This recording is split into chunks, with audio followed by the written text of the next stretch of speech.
Today's episode is sponsored by Trading 212, the platform bringing commission-free investing to everyone.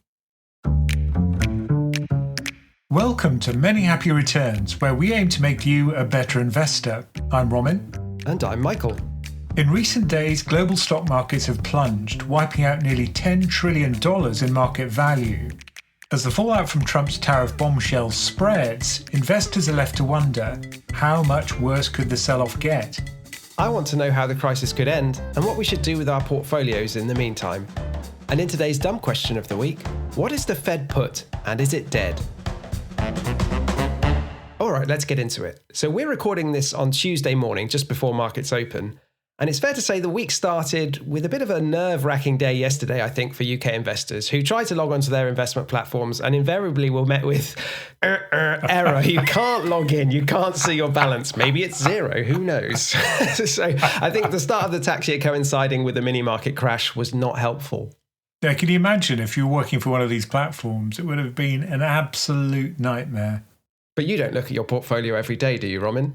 Maybe I do. You shouldn't. But how are you feeling, though? Seriously, this is pretty scary times, isn't it, for stock market investors? Well, I kind of expected this would happen. That, it's going to happen at some point. It's just a question of when, and this is it. So I think I was pretty much braced for it. So, yeah, I think it was difficult. It's always difficult to see that you haven't got as much money as you thought you did. But that should really be factored into your plan, I think. You say it was coming. Like, obviously a drawdown is coming at some point, but this is a sharp drawdown, isn't it? And I think the reason for it, where it's kind of driven by policy itself in the US, is disturbing to people. Yeah, it's always difficult to see a way out of the crisis. It always seems as if there's just no way things can improve during the thick of it. But what you've always got to remember is you can zoom out and not look at returns over the last week or month. Look at the returns over the last century, and you can see the effect of world wars, global pandemics, and trade policy mistakes in the past. And eventually they resolve themselves one way or another, and markets go back to steady growth. But at the moment, it's anything but steady growth. So let's just have a look at what's happened in the market over the last few days since Trump's Liberation Day tariffs. So last week on Thursday and Friday, the S&P 500 fell by about 5% each day and is now on the verge of a bear market. And stock markets across the world have fallen. So in Hong Kong, the Hang Seng fell by 13% in a day. Now that looks a little bit bigger than it really should because it was closed on Friday, right? So that's kind of 2 days fall in one day. And the FTSE's fallen and the Stoxx 600, markets are down. I think we all know that. And volatility is really high. So the VIX, which is the fear gauge really for Wall Street, that spiked to above 60 on Monday. And it closed above 45 on Friday for the first time since the COVID crisis. So yeah, if we look across asset types beyond equity, you can see that fixed income has held up pretty well, at least for safe parts of fixed income. So government bonds have not crashed, which is something that's really scary when it happens. That hedge is still in place. Money market funds, of course, have not crashed. Gold, which is kind of interesting, it rallied hugely coming up to Liberation Day, but it's been selling off since. That's a bit weird, isn't it? People expect gold to be where investors park their money if they're scared. And people are scared now. So why is gold falling? Maybe people don't want something which is volatile. And I think gold is volatile and it's subject to trade policy. So maybe cash is seen as a safer bet, given that gold might suddenly have tariffs imposed on it. That's just my guess about the reasons for it. But certainly it had a huge rally and it was overvalued, if it's ever valuable, given it doesn't have future cash flows. But if you compare it to something like the trade-weighted dollar, real interest rates, and inflation, it is looking overpriced. Some people said the really sharp rally was kind of a bit artificial because it was driven by the fear that tariffs would be imposed on gold. And so people were rushing to move gold into the US, like literally putting on a plane from Switzerland or London to New York. And that was causing the US price of gold to be higher than the rest of the world price of gold. Like there was this weird arbitrage which people were closing by shipping gold bars. Now, as it turns out, gold was excluded from the tariffs. So now that's kind of snapping back into line and the gold price has fallen a bit in the US. Some people say it's this weird market thing that's going on rather than any sort of fundamental change in how people perceive gold. Yeah, I kind of buy that argument. And, that arbitrage has kind of become less interesting now. Another one which is worrying, I think, is the fall in the price of oil. And that's been pretty sharp. The reason why that's worrying is that oil is a proxy for economic activity. If we do stuff, it requires oil at the moment. And if people are expecting less stuff, less activity, less economic growth, then the price of oil will fall. And so that is something which I find quite disturbing. And it dipped below $60 a barrel, didn't it, for the first time in quite a few years? Yeah, and that is really unusual to see a sharp move like that. But look, Trump was planning to get the price of oil down, so maybe this has achieved what his goal was. But I think the thing which worries me most is the fact that the dollar's sold off, and not just a little bit, it's sold off very sharply against the other major currencies, except for the Aussie dollar.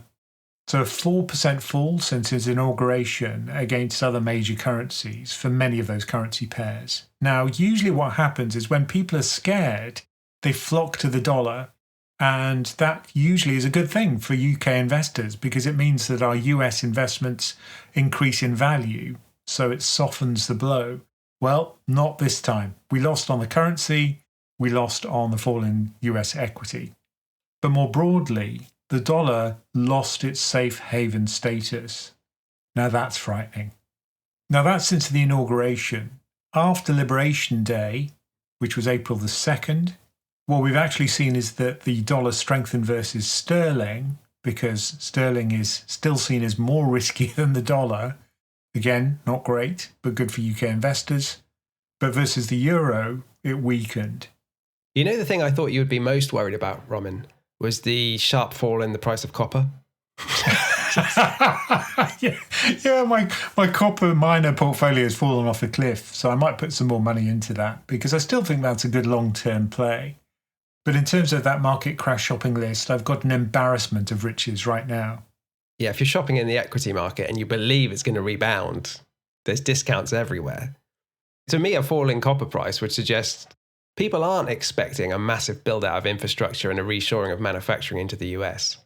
Maybe some of that will be achieved. I think that some companies will do that. But will every company do that? Probably not.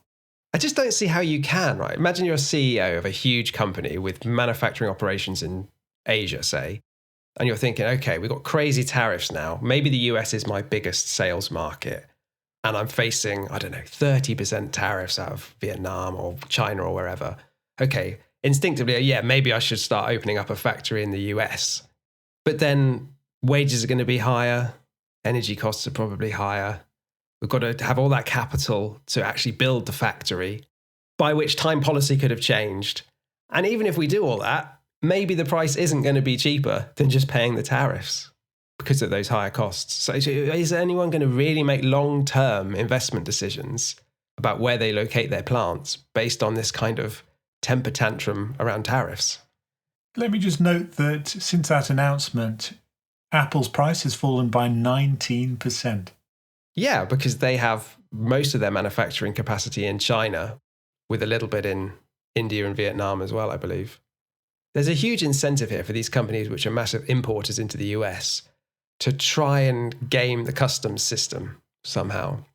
Because the way tariffs work is you pay the tariff on the transfer price of the good. It's not on the final price that the consumer pays in the US. So if an iPhone's $1,000 and there's a 30% tariff, you're not paying $300 as a tariff, right? You're paying it on the assumed value of the iPhone as it crosses the border. And what is that price as Apple moves the iPhone from one pocket to the other? Now, I don't want to make this whole episode around the nuances of transfer pricing, Roman. No one wants to hear that. But it's a lot less than 300 and it will become a dispute. So maybe they should go via the Heard and McDonald Islands and make some penguins rich. Well, that was the argument, wasn't it? Why the Trump administration said we had to put tariffs on even these uninhabited rocks. It's because, companies will say it's come from a volcano. But what we will see, I think, which is quite odd, is that the companies which will succeed will be the ones which do something clever about where they route their trade. And it can also be down to paperwork, how you book profits for these transfers. Yeah, it's really interesting. You could imagine a situation where people try and claim the hardware is a lot cheaper than it is, like sell it at a massive loss, and at the same time, upsell consumers with a big package of services, like the software for your iPhone in the US, and book it there, right? And try and get around it that way. Now, customs are going to say, no, that iPhone, just the parts alone cost $500. Like, that's the minimum you need to pay tariffs on. But it's a frustrating thing, right? If we've got used to globalization and now we're having to spend all this time thinking about wheezes around tax, this doesn't help anyone's productivity. But I guess we've seen a similar thing for years in tax avoidance and moving profits around the world. The multinationals do that all the time. But again, the focus on just goods rather than services is also really weird, because if you factor in services, the deficit that Europe has with the US is much smaller. Plus, in aggregate, this is fundamentally not going to work. You can't physically get the current account balance down in the United States unless you do something with the domestic private balance and the fiscal balance. There's a lot of different balances you're talking about here, Roman. So you've got two things you add up, which have to equal a third thing, which is the current account balance. So current account balance is exports minus imports. So what he's trying to do is to get that down to zero, in theory. But there's an accounting measure in economics which says that the current account balance has to equal the fiscal balance, which is how much revenue the government gains in taxes, minus its expenditure, plus the domestic private balance, which is the amount of savings minus investments. So if you want to get the aggregate current account balance down, you've either got to spend less or earn more, and they are going to cut taxes, so they're going to earn less, or you've got to save more or invest less. Now, investing less is not going to happen, so you've just got to save more. Yeah, the way I'm going to cut through all of what you just said is it basically would require Americans to consume a lot less. Like, they don't manufacture enough. They physically can't manufacture enough in the short term for them to satisfy their consumption needs, right? But the upshot of this is that if you can't get the current account balance down in aggregate without making Americans go to the mall less, then all you're really doing is just shuffling the deck chairs around and moving the deficits around from one country to another, which is pointless, I'd say. I think that's absolutely right. And that is what worries me now as we get into this negotiation stage where I saw this morning Trump has assigned Scott Bessent, the Treasury Secretary, to negotiate with Japan. And all the countries that America talks to are presumably going to say something like, we'll both put our tariffs down to zero or close to it. And what we'll do is we'll buy a lot more US goods from you to even that trade balance. But the point you make is right. The US can only manufacture so much, and all these countries are now going to be promising to buy the same goods. There's this huge double counting, triple counting that's going to happen. It worries me because I don't think it's resolvable. The US has to run a deficit with someone.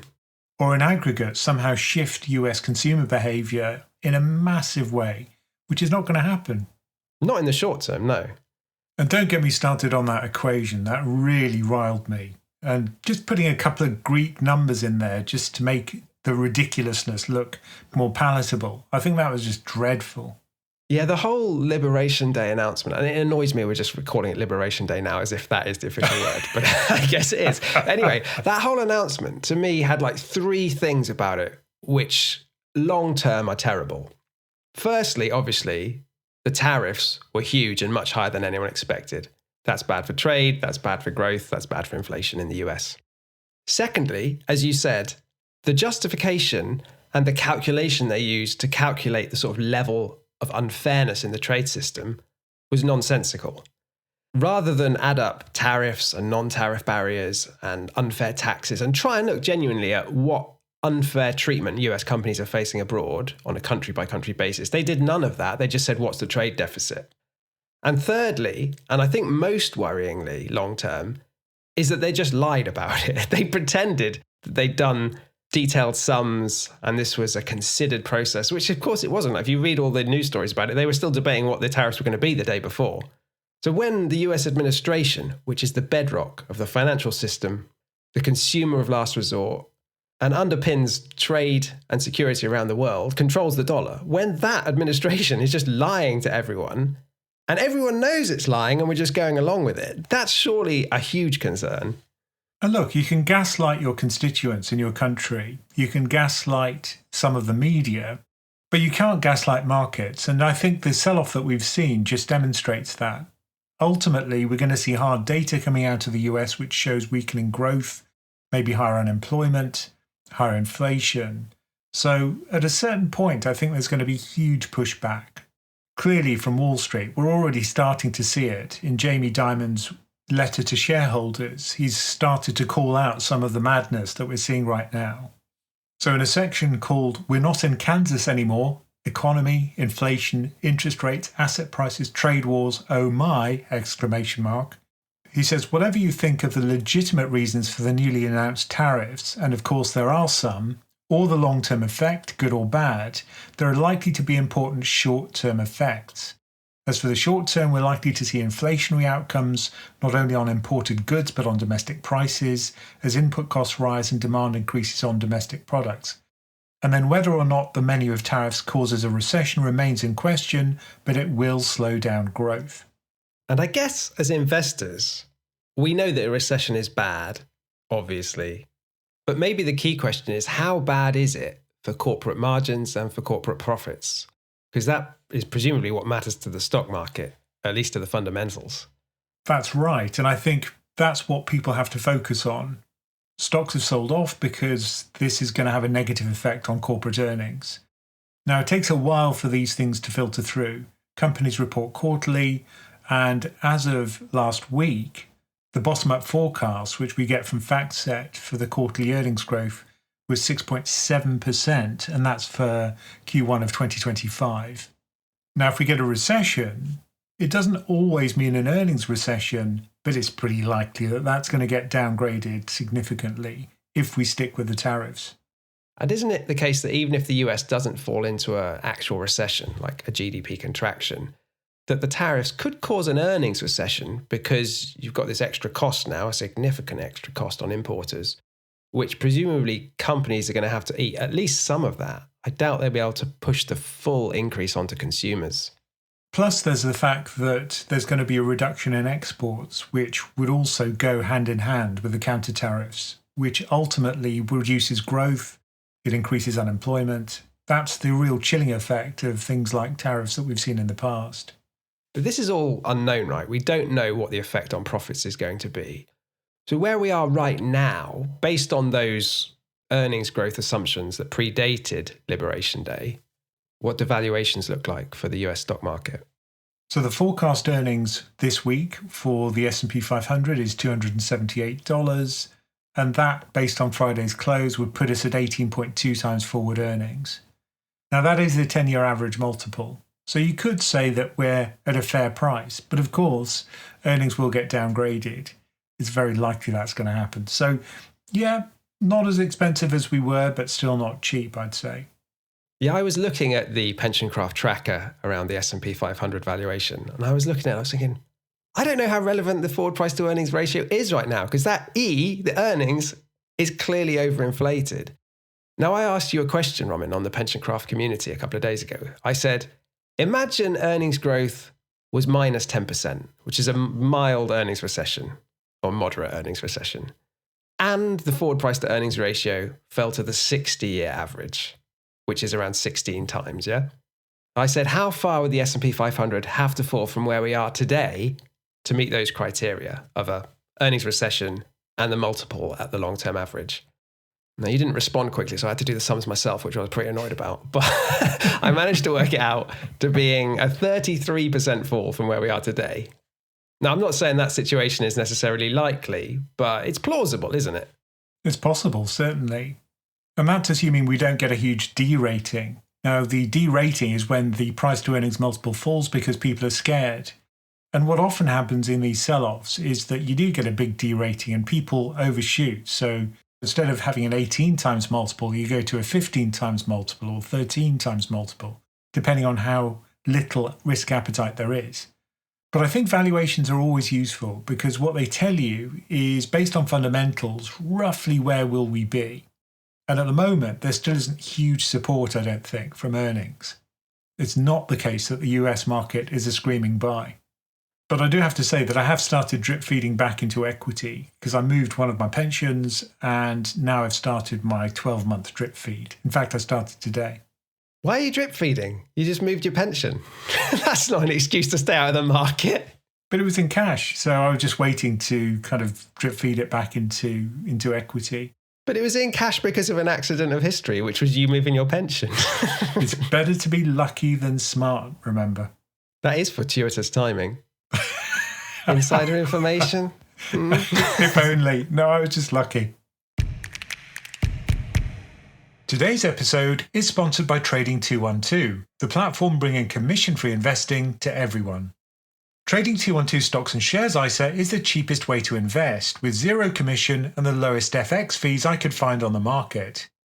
Looking to keep things simple? You can easily automate your investing with pies that allow you to rebalance your portfolio at the click of a button.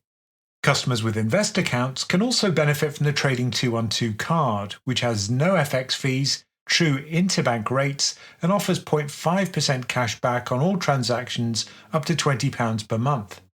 Many Happy Returns listeners can claim free fractional shares worth up to £100. Just create and verify a Trading 212 Invest or Stocks ISA account, make a minimum deposit of £1, and use the promo code RAMIN, RAMIN, within 10 days of signing up, or use the link in the show notes. When investing, your capital is at risk and you may get back less than invested. Past performance doesn't guarantee future results. Pies and Autoinvest is an execution-only service, not investment advice or portfolio management. Automatic investing refers to executing scheduled deposits. You're responsible for all investment and rebalancing decisions.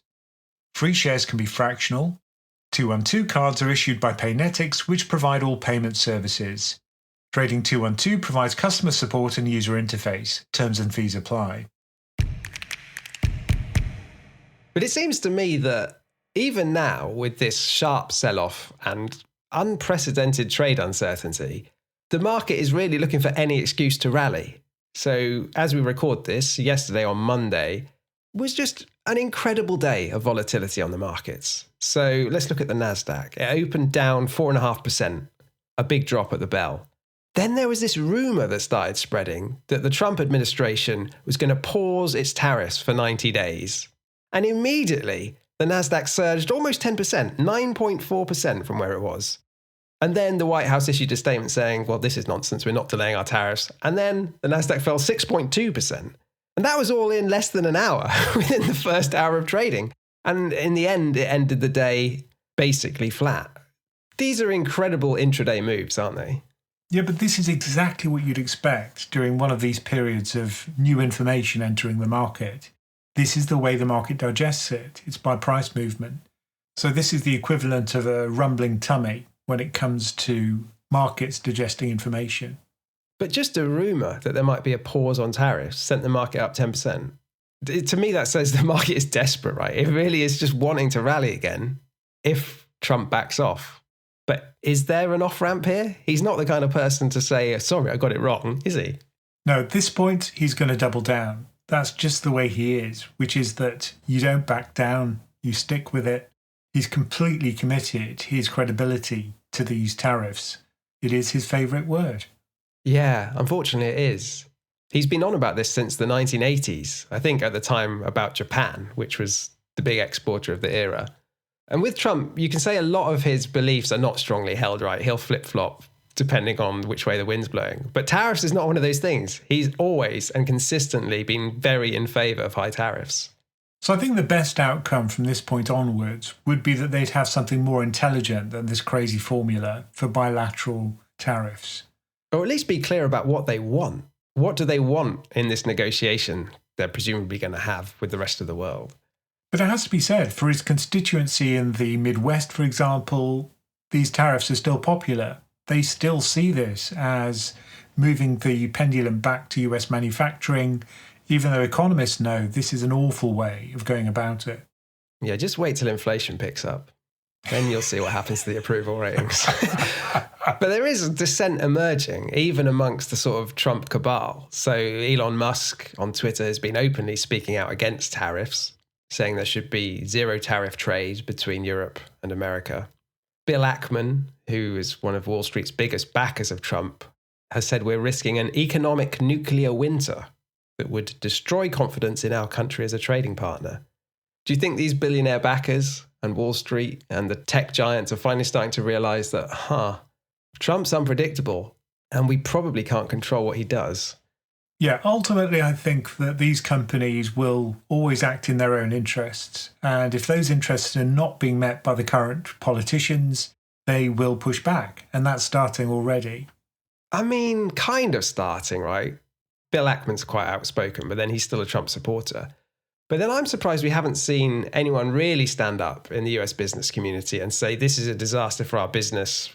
I mean, it'd be brave to say that because you get huge blowback, I guess, from Trump's base and Trump himself probably. And I guess it's never good to say our business is in trouble.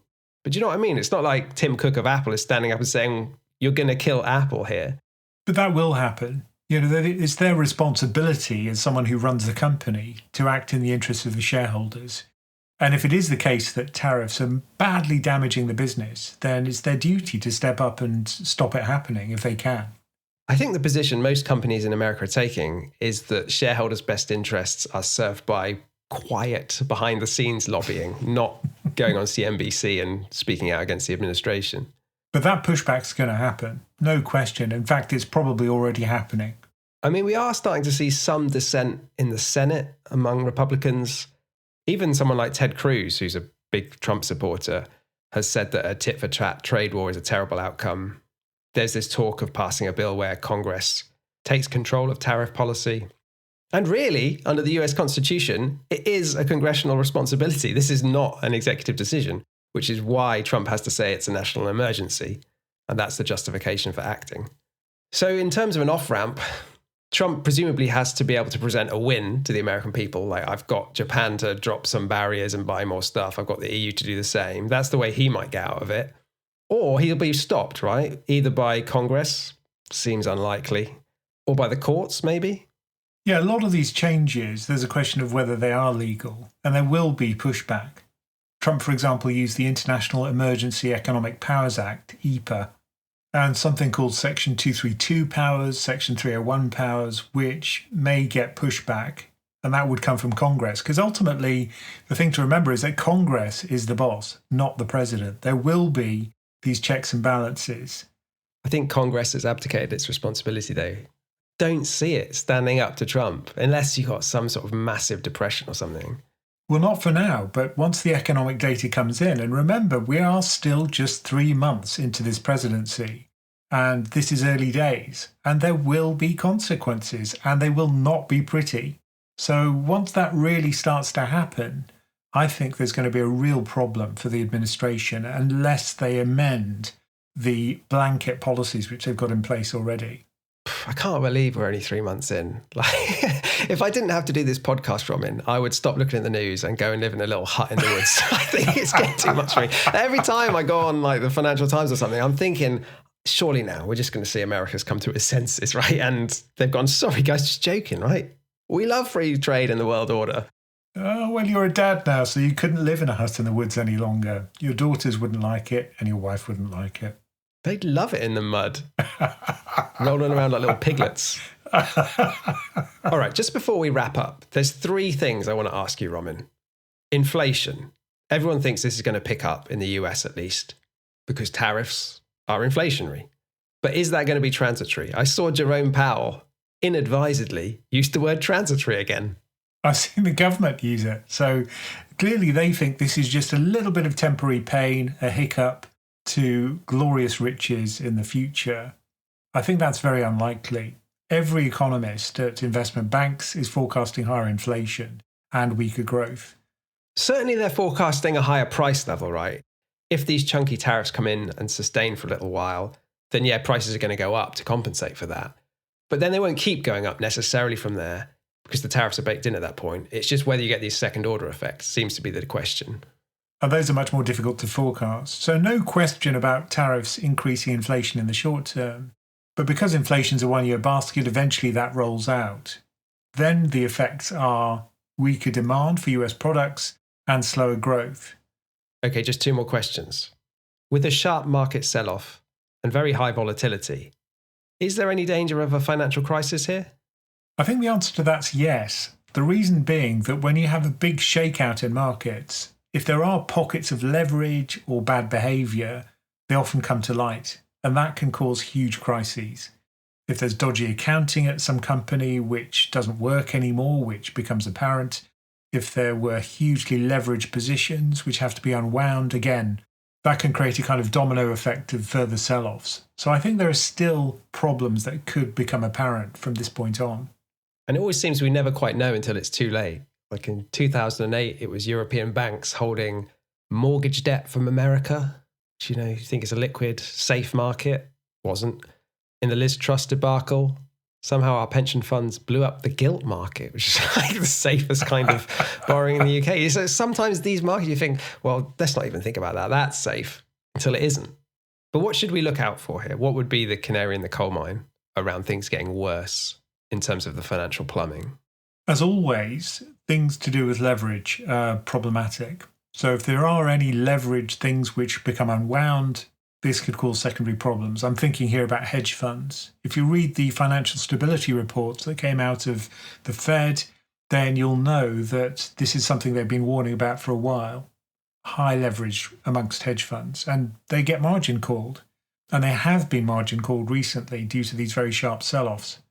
I did wonder if the Treasury market on Monday was flashing some little warning signs. So at the long end of the curve, the 30-year yield had its biggest rise since COVID. And that part of the yield curve has only risen so sharply, apparently on 6 days since 2010, according to John Authors of Bloomberg. And this happened after China announced its retaliatory tariffs. Is that people selling the liquid stuff, or is that the market pricing in uncertainty and higher inflation? I'd say it's a repricing at this point. But at some point, we may get a disorderly sell-off. So far, volatility markets, treasury markets have been orderly. But once you cross a certain point, once you cross that Rubicon of uncertainty, then things really start to kick off. But that's the point at which the Fed would step in. I think if the treasury market really did show signs of illiquidity, dislocation, they would step in to buy. I think the big risk is another policy mistake. If Trump comes out tomorrow and announces capital controls or tax on investment in the US, let's see what happens, but hopefully not. Okay, final question. What should we do about this as investors? Well, be on the alert for bargains. I think that's one thing that really helps reframe sell-offs. Have a market crash shopping list. If you wanted to buy Mag 7, well, the premium of Mag 7 relative to the S&P is at its tightest for a decade. If you wanted to buy energy companies, given the energy price slump, well, that might be interesting. High yield credit is selling off. So all of these things might produce opportunities for the long term. And here you're obviously talking about the fund portfolio where people are making tactical trades, if you run your investments like that. But if we're thinking about our core holdings, which for you is 90% of your money, right? Which I understood that you just had in the global equity market, though I now learn that some of that is sneakily residing in cash. But anyway, what should we do about our core? And I know you're going to say nothing, stick to the plan. But is there anything else you want to add to that? No, I'd say stick with the plan. If I hadn't moved my pension, I'd have just carried on holding. And if you are saving, that's even more important. Carry on doing it, because now you're buying at discounted prices. So if you're in the accumulation phase, then if you've got money down the back of the sofa, you should be putting more in now because it's cheaper, if you possibly can. If you're in retirement, say, whatever you do, don't sell your equity, because that's probably the worst thing you can do after a crash. And that's true whether you're in accumulation or in retirement. Unless, of course, you're selling it to pay the bills and you don't have a safe basket. Yeah, I saw in the pension craft community, there was a few people who were a little nervous because this is their first market crash, right? The first one is always scary. Like they started investing since COVID. And there was a bit of regret that they put money in rather than waited till now. I was just thinking, well, this is great for you because you've only put a bit of your money into the market. You've got all your career to be adding money to the market. You'd rather it be at lower prices. That's assuming, of course, markets do what they've done in the past and recover. But we're all relying on that to happen. Yeah, if you're just starting out, you should be praying for events like this that push down valuations. All it's going to do is boost your long-term return. So that's great for those people. They should be popping the champagne corks. And enjoying the bubbles. We mentioned a couple of times that the PensionCraft community has been digesting this information as a group and supporting one another. If you want access to that and the ability to talk to the community, to me at any time you like, you can do that as part of our premium membership. Plus you get lots of other goodies. To learn more, go to pensioncraft.com/membership. Okay, today's dumb question of the week, Romin. Why is America like this? What? Why is America like this? That's not the real question. That was what I was tempted to do as the dumb question. But no, the real dumb question is, what is the Fed put and is it dead? Well, the idea here is that the Federal Reserve, if there's a problem with the equity market, steps in and saves the day. Now, a put option is an option to sell at a fixed price. So if you're worried that prices are going down, you buy a put option and it caps your losses. Now, in the past, that has been the case. Whenever the Fed sees huge losses in the equity market, it is often the case that they do step in at that point. And when you say step in, what are we talking about? Cutting interest rates, quantitative easing? Well, historically, it's been about cutting interest rates. Now that we've let the genie out of the bottle when it comes to quantitative easing, they may step in if they see dislocations in the treasury market and buy treasuries or corporate bonds as it happens. They also do other nerdy things, don't they? Like provide liquidity to the market through swap lines and all this stuff. Yeah, stuff that nobody understands. But those currency swaps are an important support mechanism. So if you're a UK bank and you've got liabilities in the US, those swap lines are really important in order to be able to service your liabilities. But the weird thing with this Fed put is that it's probably existed since, the late 80s, early 90s with Greenspan. Yet they've never acknowledged it, right? They never come out and say, well, if the market falls this much, we're going to step in, do they? They would hate that to be the assumption, but it is the assumption. If you do a regression of Fed policy responses based on thousands of variables, which is something we did as strategists, the one that comes out on top often is the equity market. Maybe that's not a causal relationship, but it's certainly the case that when things go bad, equity markets sell off. So maybe that's the signal that the Fed's using. I guess as an investor, even if you assume that the Fed put is there or has been there, it has an uncertain strike price, right? You never quite know at what point they'll step in. Or if they'll be able to. At the moment, I think the problem is that we've got short-term inflation expectations rising. So that makes the Fed more likely to raise interest rates. But we've got signs of economic weakness at the same time, which is very difficult when you get these stagflationary scenarios for the Fed to know which way to move. Does it favour cutting inflation or does it favour full employment? Yeah, the Fed's presumably sitting on the fence at the moment, as am I with a guess of what the Fed's going to do. Because if you think about it, they could make the argument that an inflation spike in the next 6 months from tariffs is transitory. Therefore, it's not the Fed's business to whack up interest rates to target transitory inflation. Just wait it out. And backing up that, if we get a recession and a pickup in unemployment, then that would argue for lower interest rates. But then you could make the argument that, if inflation goes higher again, people have just come out of an inflation spike. They're going to be super paranoid about it, asking for wage increases. Companies were able to raise their prices successfully in the recent inflation spike, so they'll do it again. We've got to stamp this out and raise rates, right? So you can easily make the case either way. You'll see in the dialogue from Jerome Powell and other members of the Federal Reserve, it's all about anchoring. If people expect inflation to increase, then it will increase because their behaviour will change in such a way as to make that happen.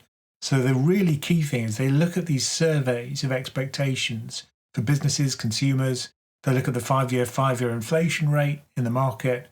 And if there's a sign that inflation expectations have become unmoored, as it were, and people are expecting inflation to increase, the Fed gets really rattled and then it acts.